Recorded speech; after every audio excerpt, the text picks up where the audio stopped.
Chaque jour, on cocaté. Week-end, c'est ma cam. Eh bien, je suis là. Salut, salut, salut. Émission za Polico. Caméra, ok. Ok. Bon. Salut, salut, salut. Sirène do nangaye naza to bande émission. Émission de l'ESA, émission des artistes du monde. Mais avant de émission des artistes du monde, dans ces maquillana nous, non maquillé na misu na bino. Donc ça non un make-up après make-up to bande koyemba. Donc c'est parti. To bande stick, yango yo make-up na biso. Na tie. Ni bosso la bino pour oh albama. Émission live bango. Bomoni yango. Live, en live, c'est de là. Oh, c'est maquillé live devant ma bonne. Ah, merci, Rudy.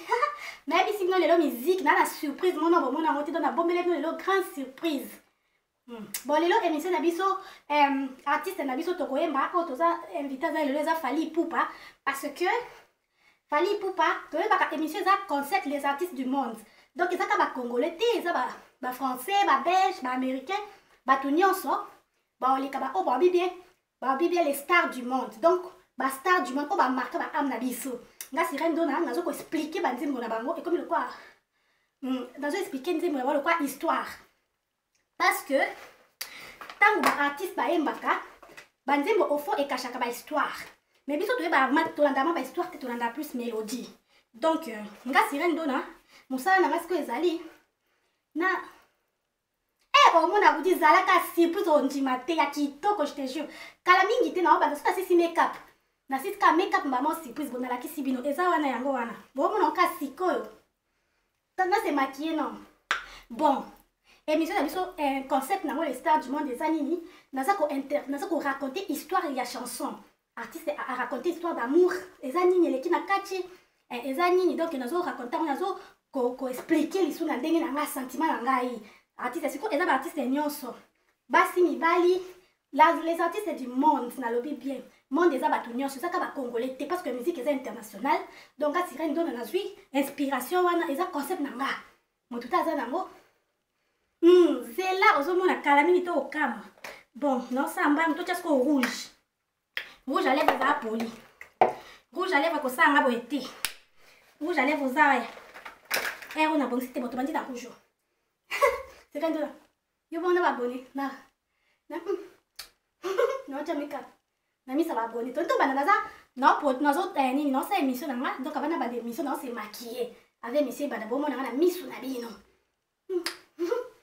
yango rouge nde makasi na jota temps placer ba rouge te sirène dona yo bongo sirène dona ba artiste c'est quoi to za lelo émission artiste ça Fali Poupa pourquoi Fali il peut passer deux fois na y pas artiste kan nzembo moko mais Fali na yembi deux nzembo nzembo liboso to yembi kokoko nzembo mibale eza kidianfuka pourquoi Fali exception wana Fali exception wana il faut s'expliquer parce que na boy injustice ezala Fali exception ezali parce que kokoko ezaki pas kofi Fali ezaki non pas kofi kokoko eza nzembo e makanga makasi donc Fali na yemba non nzembo oya parcours ya artiste na biso eza pas kofi sko oh non yemba lelo ya Fali mon orchestre na ye eza kidianfuka alors pourquoi kidianfuka eza nzembo oyo mutu toza na sentiment na nzembo normalement kidianfuka na santaka Fali vraiment ayemba sans instrument ebele nzembo wana kidianfuka Fali alakisaki na Fali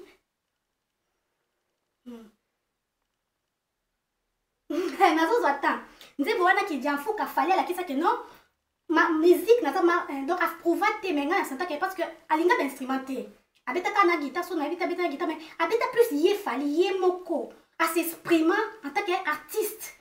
Donc, à bout d'exprimer belé, donc, qui dit à vous que vous avez un sirène et marquant personnellement. Donc, il faut falloir nion so a yema na qui dit à vous kanga. Bandi mo falloir nion so yemba. Fallait mi bandi belé makasi. Les non le bela fali parce que nous avons invité na biso na émission les stars du monde. On a zo bela fali. Donc, prochainement émission sur Mbappé artiste nous na belé. Donc, peut-être artiste wana aza mondele, nzemba mondele donc, nous tous 5 américains. Bon, to continuer. C'est quoi to komi ouais? Ba make-up ango to cha. To komi oh bomoni make-up to cha. Oh ba ngeli nangala. Sirène na yo bon fi make-up. Nga ba pita ma comment fi make-up. Na mona mtayi bango te.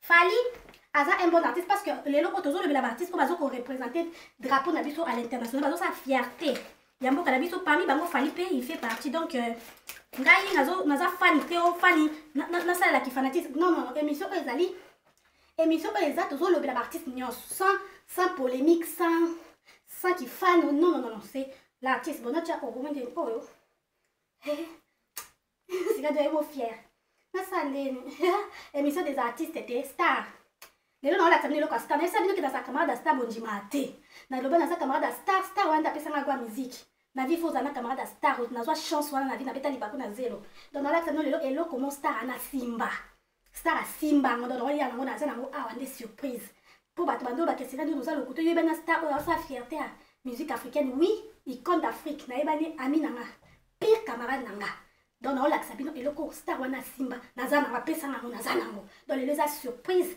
l'émission Fali na honoré na so bimisango pour la première fois na média na ba monaté donc Fali a une classe wana na émission na na so bimisa loko icône d'Afrique quoi ça la histoire de la musique africaine dans le monde et nini na simba et loko na biko ba kombo bo mona ka siko donc na la sabina en pleine émission en plein live na za nango donc pour mona kekana le baka bilobela na sa camarade donc na sa star parce que camarade star a star non na na star penza mais tout ça va simple bon tout continue c'est quand tu comme toi là ta perruque c'est quand tu as bon et toi là ta perruque bon tu vas dire perruque tu vas dire tout chamoni maman il faut que hein il faut chamoni voilà donc ok et bah maman et bah ta Facebook na bossa ni bon nzambe là il faut Facebook pe landa te tellement qu'il y a Facebook, nous pouvons beaucoup rater les voter. Vous avez raté déjà Facebook est raté, Facebook est raté, vous êtes vous êtes bon. Facebook vous raté les bon vous êtes là tout bosser perruque avant qu'on l'attend. Donc ma bosse à caca, tout bosser perruque hein. Donc et si rien de dans bosser perruque bosser, nous ta perruque oh cabello botala. Moi là tu vas commenter à regarder dans une émission. Bomoni pe kangota suki kwa suki bon wala tasko pe ki na miss na bino bon on a ke makambo ya makasi bata Facebook ba raté bon vous allez la bino live bata Facebook hein c'est pas grave wata ngai na la ti perruque bomoni perruque amour bon perruque amour na la ti bosse la bino donc yango malem tozo pour ça pour bata l'émission émission à biso to batsa susu make up musu to ona mama faiza akoto te c'est pas bon to tu as make up pour la couleur to tu par exemple pour ok bon na moni na ba d'émission parce que les lopé samedi ma kapsu photo sala salame émission nge banda bata Facebook il faut balanda vous avez maintenant branché bon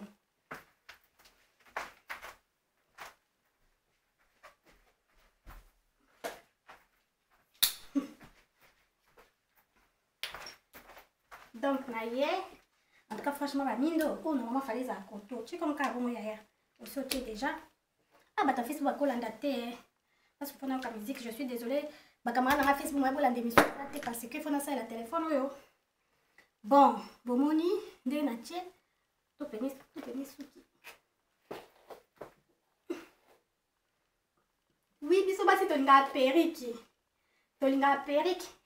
Rudy comme kitoko Rudy to linga perruque makasi ya surtout na ko sirene musana ka ba perruque na ba perruque bon bomoni je pense que make-up esili et coquine nango pour la banda émission. Bon, montez, et bien, bien, ok. Donc, make-up to sali, et si quand on banda émission, aujourd'hui, tu as un artiste Fally Ipupa, artiste Fally Ipupa, congolais, Aza grand star, Aza icône d'Afrique, parmi les icônes d'Afrique, Fally Ipupa pe Azali. Donc, toujours n'a expliqué chanson Naya Kijanfuka. Donc, c'est parti, émission et badge. Donc, tout ce qui n'a pas make-up, ça fait partie de notre émission. Bon, surprise et yango na kezwa. Na kezwa surprise. Bino mobomona mais lelo to koyemba nanu. Ah merci. Lelo to na koyemba nanu puis na expliquer nzembo parce que na expliquer na nzembo puis na yembi. Vous m'avez expliqué na nzembo et puis na yemba. Ben na kina kozwa na expliquer puis na yemba. Donc toke ko parce que surprise bomona pour la première fois fali poupa na la kisi batu na émission on a yambi yo vraiment en tout cas eza honneur pour na yo. C'est parti na ki kozwa ngo. Donc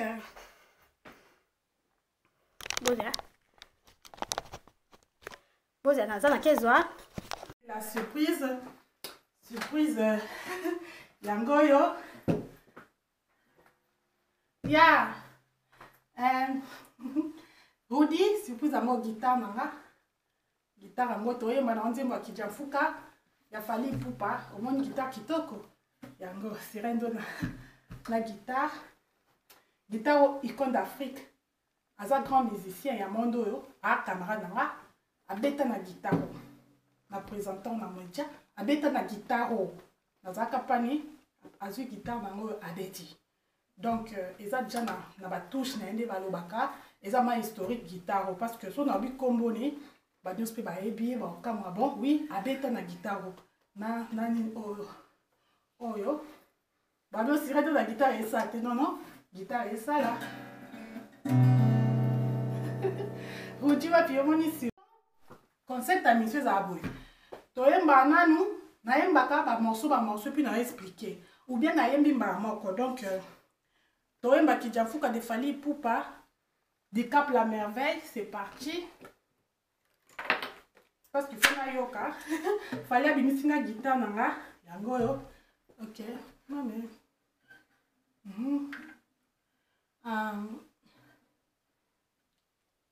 habité na mon akamoli na moli franchement na habité na ça ni la mindo ezo monta mate kuna kute mona tate bino pe bon kuna yango yo histoire na guitare na mango yo to bandi to yimba kasi Kijafuka ya Fally et ben c'est parti nazo zwa na no téléphone pour na yoka parce que faut na juste na nzembo na yebi yango bien surtout luka Fally Ipupa wapiye nakie awa Fally Ipupa parce que faut na yemba ndenge ya yembi parce que c'est une mission tozo valoriser ba artiste na biso oyo ba markaton na biso ezala ba artiste ya monde entier ezaka ba congolais te donc Fally Ipupa du Cap la Merveille toke Fally yango nazo koma Fally Ipupa Kijafuka donc Kijafuka nzembo na lingaka mingi o na banzembo nyonso Fally mi banzembo ya kitoko mais Kijafuka nde markanga na nyonso Kijafuka donc Kijafuka OK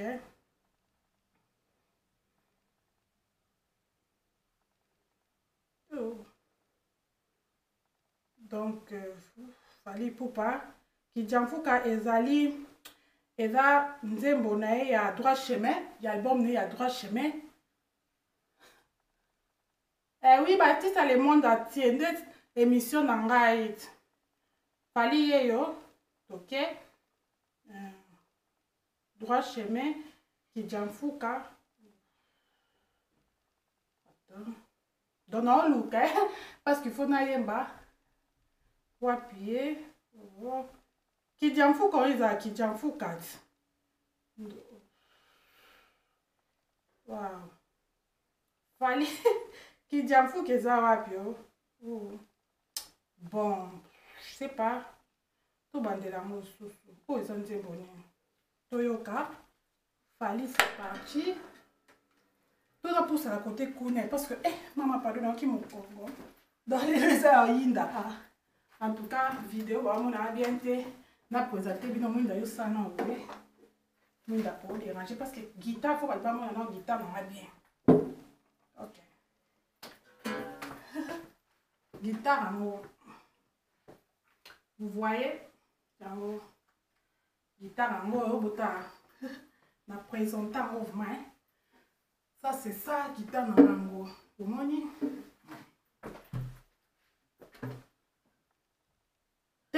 nazozwa ozela namoni Kijafuka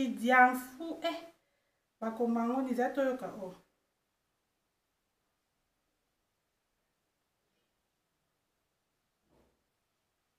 Bon.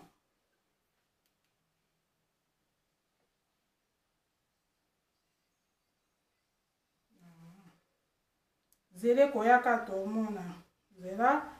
Kidianfuka. Zela to koma sous. Ah, ok. Donc, fallait toquer les sous-sous. Une fois. Commis les sous-sous. Kidianfuka. Kidianfuka. Fallait pour... Ah ouais, j'ai trouvé. Namonyango. C'est parti. Yes. Bon. On interprète l'émission ici en français. Salut à tous, je dois interpréter. Qu'est-ce que je dis? Aujourd'hui dans mon émission, les stars du monde, c'est notre invité, c'est Fally Ipupa du Cap La Merveille, il est congolais. Il fait la fierté de Congo, bien sûr, parce que cette émission, on présente chaque artiste. Aujourd'hui, nous sommes au Congo, chez moi, bien sûr, et on va écouter la chanson Kidianfuka de Fally Ipupa. Je vais d'abord chanter la chanson, et puis je vais vous expliquer l'histoire. Qu'est-ce que l'artiste a vraiment voulu dire? Eh bien, c'est parti. Maintenant, je vais chanter Kidianfuka de Fally Ipupa du Cap La Merveille. Et puis...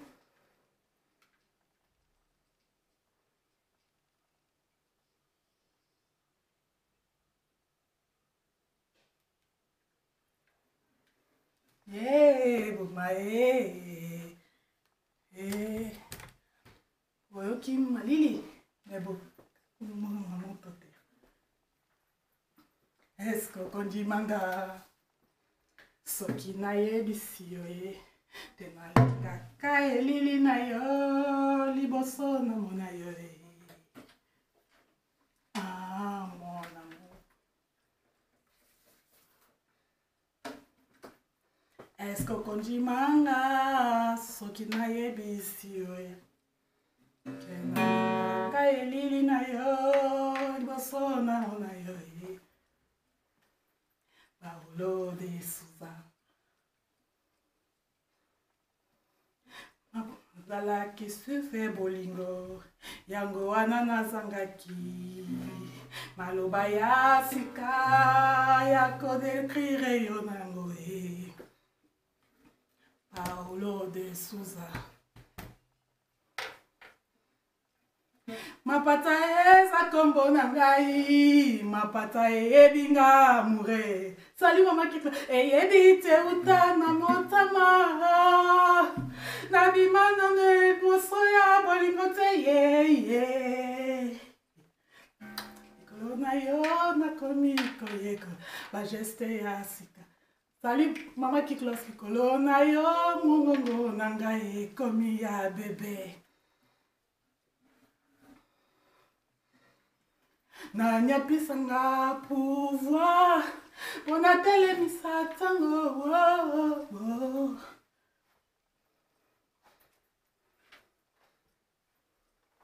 Nanya pisanga makoki on a telemisa tango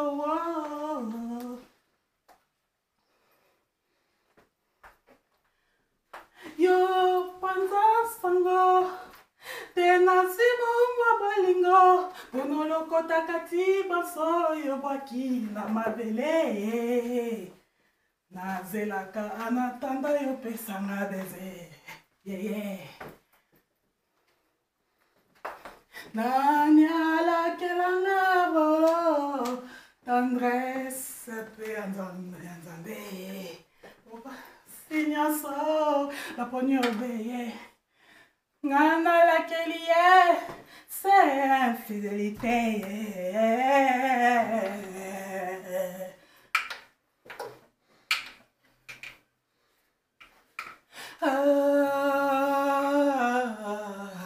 Nasapona yo malobe bele, na motema nanga. Tokutani lelo malobe konyo bima, na monganga nanga. Paulo de Souza Nasapona yo malobe bele Mamotema nanga Tukutani lelo malobe komyo bunda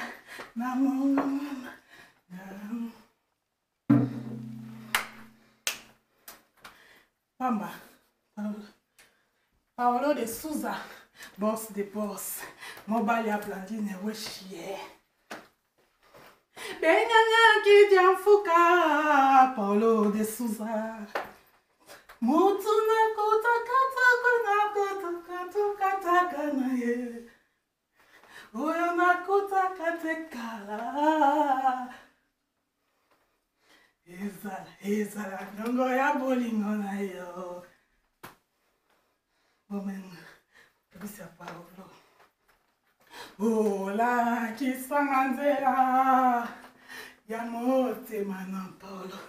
Bona yebina kokota kuna. Molongo esili ya bamere. Ezayo, terminisa motema nangai. Ezayo, anangai Paolo. Landalo boko na ya. Boko tisangai na bonere. Na fungwa mina zozela. Yeah, na yo, yeah. Na yo, oh. Na ye, na ya, na zapo na yo, malo bebere, mamote mana, kokutani lelo, comme you. Eh bien, merci Fally Ipupa, vraiment, la chanson était waouh, tellement. Kitoko Tokos, comme le dit lui-même Fally Ipupa. C'est une belle chanson. Kidianfuka. Eh bien, on va passer dans notre seconde rubrique. Notre seconde rubrique, c'est quoi? On doit expliquer la chanson. Ça, c'est ça le but de notre émission plutôt. On doit expliquer la chanson. Ouais, on doit expliquer cette chanson Kidianfuka. Qu'est-ce que Fally a voulu dire? Donc, cette émission, je fais chaque chanson à son propre histoire.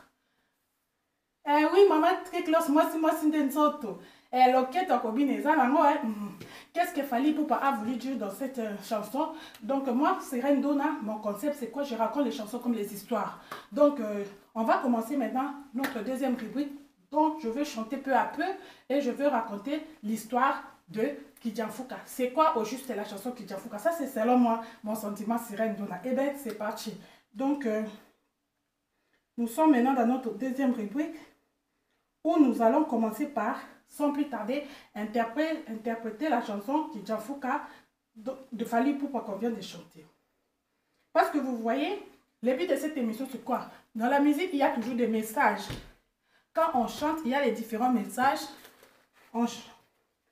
Lorsque les musiciens chantent, il y a des différents messages.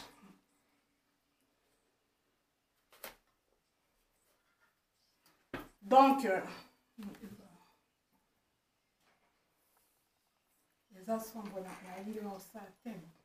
eh bien, on va... Maintenant, on va essayer de comprendre un peu l'histoire des chansons Kidianfuka. Qu'est-ce que Fally Ipupa a voulu chanter, dont il a voulu le dire à travers cette chanson Kidianfuka. Eh bien, c'est parti. On commence à jouer.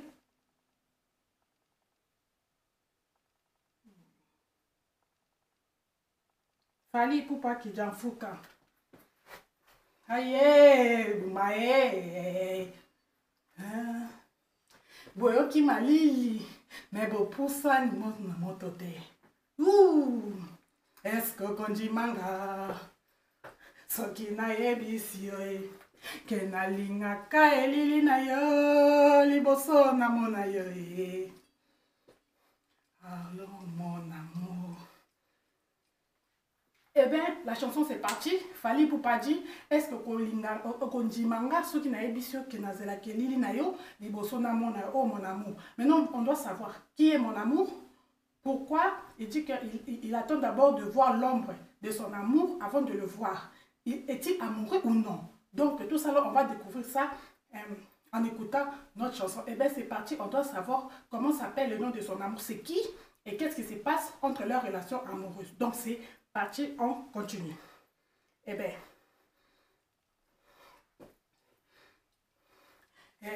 manga soki nayebisi yo nalingaka elili na yo liboso namona yo Paulo de Souza ezalaki juste bolingo yango wana nazangaki maloba ya sika. Il dit que ezalaki buske ya bolingo yango wana nazangaki maloba sika pour décrire yango. Ça veut dire, l'artiste nous dit que l'amour c'est un coup de foudre entre lui et la fille. Je peux imaginer, l'homme chante pour la fille, mais on ne sait pas, on va découvrir ça si c'est une fille si c'est une femme qui déclare l'amour à un homme ou c'est l'homme qui déclare l'amour à une femme. Donc il a dit ezalaki buske bolingo yango wana nazangaki. Donc, des fois, on est amoureuse, c'est coup de foudre. On ne sait pas, on est amoureuse ou c'est coup de foudre. Donc, c'est un truc, c'est comme une vague, quoi. On ne sait pas où c'est situé. Il ne sait pas qu'est-ce qu'il peut dire. Il est amoureux brusquement. C'est comme un vent qui l'emporte. Eh bien, voyons voir où on va continuer cette histoire d'amour qui commence tellement brusquement comme ça. Eh bien, c'est continu. Paulo de Souza. Makata eza kombo na ngai mapata eyebi nga amoureux eyebi keuta na motala nabima na liboso yango. Eh bien, il dit ceci, il fallait chanter, il dit ceci dans cette histoire de Kidjanfuka, il dit mapata eza kombo na nga mapata eyebi nga amoureuse, Paulo de Souza. Donc la femme qui s'appelle qui est donc la personne, c'est Paulo de Souza.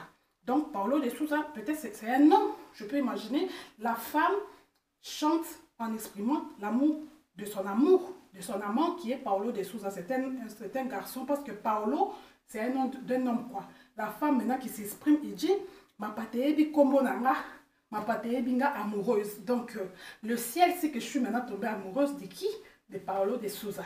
Est-ce que cet amour, où est-ce qu'il va aboutir cet amour? Brusque, oui. Donc, attendez, j'arrive. Aïe, aïe, on m'a toqué.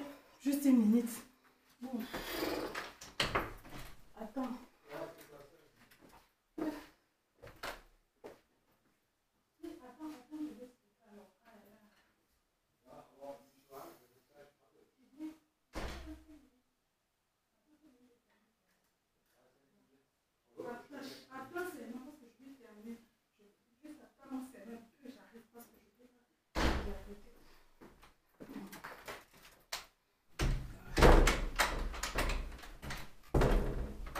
Bon, excusez-moi, j'ai fait un peu.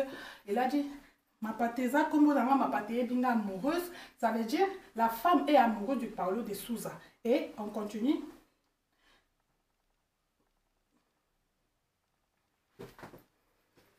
Yo nakomi koyeko la bagesse ya sika.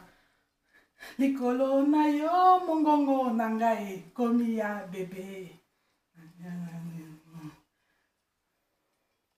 C'est ça, la femme dit que à cause de toi, Paulo de Souza, je commence à apprendre les mots que je ne connaissais pas, les mots d'amour. Je n'ai jamais vécu cet amour. Mais avec toi, Paulo de Souza, je vis un amour fou avec toi. Même à cause de toi.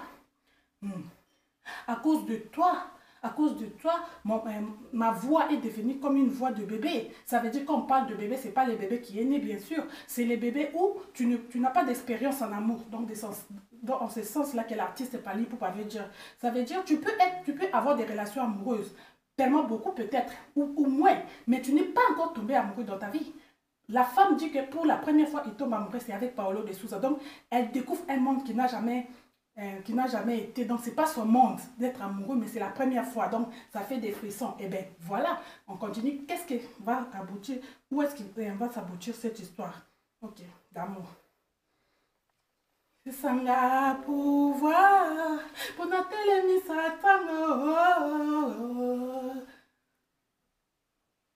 Donc, il dit ceci, il dit qu'il va me donner le pouvoir que je puisse arrêter les temps, cette femme. Donc, il ne veut pas que les temps se passent. Elle a peur.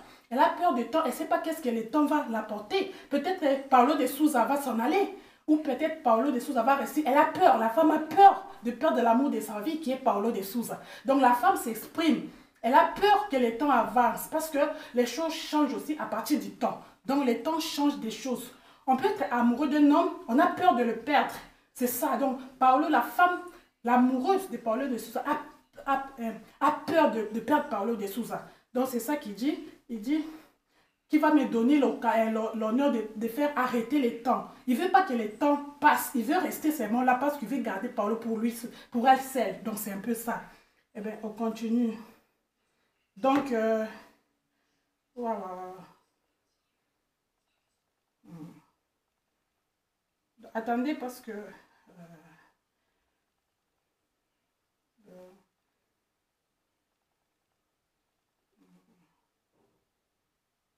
donc... Natelemisa tango, oh, oh.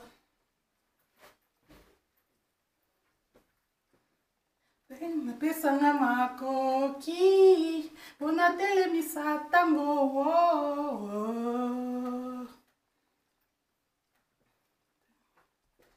Yo panza sanga, te osimo bolinga, pona la katakati baso yo bwaki na mabele, na nyapea panda yo pesanga beze ya nzambe. Na nyala kelanga mbolo, tendresse pere ya nzambe. Basinyo so baponi obeye. Na nyala kelie, c'est infidélité.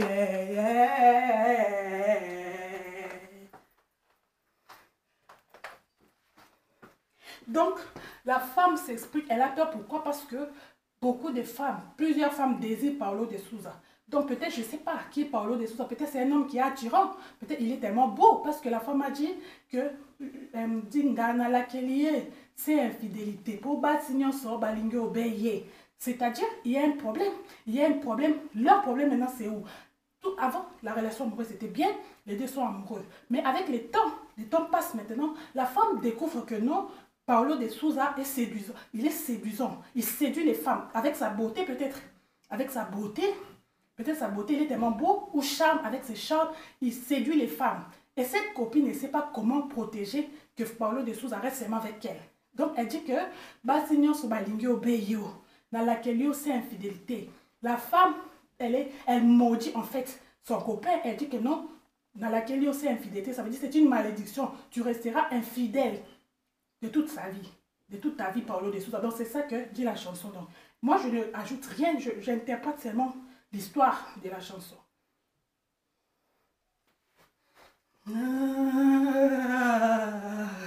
Nazapona yo malobebele na motema nanga okutani lelo. Oui, j'arrive. Je vais pas dire ça un peu. Ah, Nana, je vais terminer. Souza. Nazapona yo malobebele na motema nanga okutani lelo malobe komyo bunda na mongongo nanga. Donc la femme dit ceci. Elle dit que non. Donc j'ai beaucoup nazapona yo malobebele tokutani lelo malobe komi ko bunda na motema nanga. Ça veut dire la femme veut parler à Paulo de Souza. Tu vois, en amour de foi, on aime la personne, on est follement amoureux, mais on ne l'avoue pas.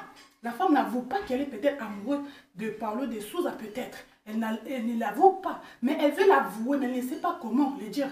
Parce que déclarer ton...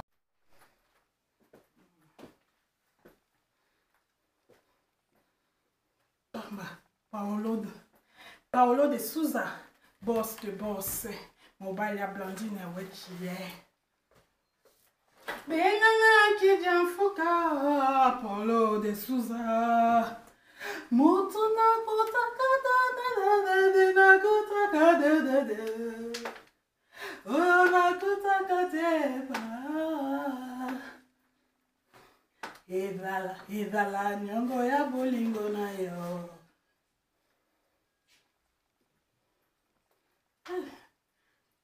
Ola kisanga nzela ya motema no Paulo pona yebi na kokota kuna molongo esi ya ba merveille ezayo terminisa motema na ngai ezayo kabira na ngai Paulo landa loboko na yo boko.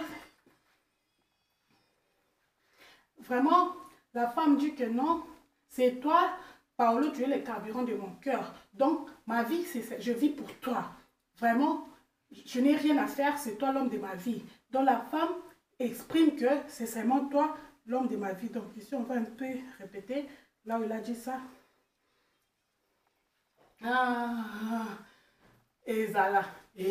Ezala, nyongo ya boli. Il a dit que j'ai un crédit, j'ai une dette que je n'ai jamais payée. Cette dette ou cette crédit, c'est le crédit de ton amour. Ça veut dire quoi? La femme, c'est son, elle aime le monsieur.